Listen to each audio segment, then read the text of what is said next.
So for a quick form tip for some of our more DNS type stuff with a lot of our oblique sit side bridge, diagonal sit side bridge type stuff, is in the initial part of the motion, we don't want to have our hips sitting back with just sort of like a pulse, kind of like a little bit more out of a, like kind of bounce off an IT band kind of guy, getting a little too much push off the back leg.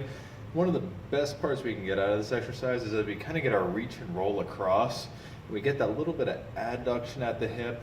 We get that long eccentric on the glute. That's almost like a good loading response getting into it. So as we're going across, we got our knee down, we got our hip, getting a nice eccentric load, kind of like priming it, ready to fire. We have a good support through our arm on the top side. After we really get that, even like we want to think of it almost here analogously, like as we go across, like as our hips coming across, we're also going across out our shoulder. So we're getting both those external rotator groups fired up, ready to hit before we get our lift off and we start to get through the motion.